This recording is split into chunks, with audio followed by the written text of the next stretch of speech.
Hey guys, it's Jill Bijolle. I'm going to go over my week 3 picks, so let's get started. Okay, so the Washington football team taking on the Bills. I'm taking the Bills. However, I could see Washington keeping this close. The Bears and the Browns. I'm taking the Browns. Now, I know missing Landry and now Odell, but I see more structure in this team. They're a more complete team, whereas the Bears, we're throwing in Justin Fields. He really hasn't started at an official NFL game yet, so I don't see it boding well for them. Sorry, Bears fans. Taking the Browns. The Ravens and the Lions. I am taking the Ravens. Colts and Titans. Titans have turned it on. Last week, Derrick Henry was back. The refrigerator was running. Taking the Titans. Sorry, Indy. They're plagued with injuries now, too. The Chargers and Kansas City. 100% Kansas City. There's no way they're losing 2 weeks in a row.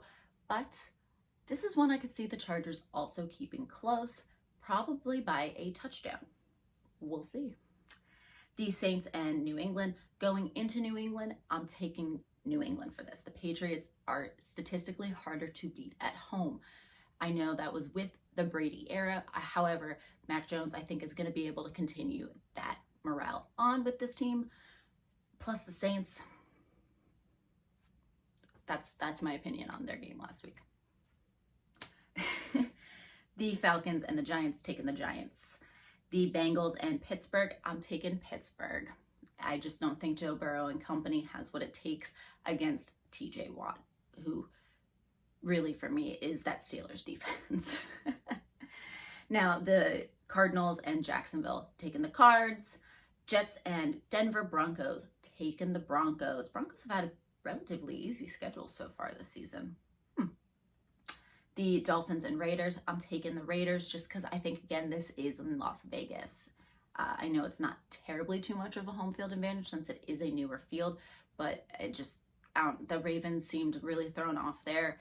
So I'm giving them home field. Again, I know they're missing Derek Carr. Still like the Raiders. The Bucks and the Rams, one of the most anticipated games of the season so far. I am taking the Rams. I love Matthew Stafford. I know I talk him up every week on the podcast and everything. Matthew, I love you. Okay? That's why I'm going to take the Rams. Maybe it's my bias. Maybe it's the fact that they're at home. I really like this Rams offense, defense. Sean McVay, I love it all. I'm not too sold on Bruce Arians, and how much longer are we going to let the Bucks win? I mean, I say this and then they're going to go win. So, taking the Rams though. Green Bay Packers and the 49ers, another great matchup. I want to take the 49ers. I think this is another team that's not going to lose 2 weeks in a row, excuse me. I know the Pack seemed like they turned it on last week, but again, that was against the lackluster Lions team. So, taking the 49ers, I don't know, something's telling me. It's my gut. Okay, I'm going with it.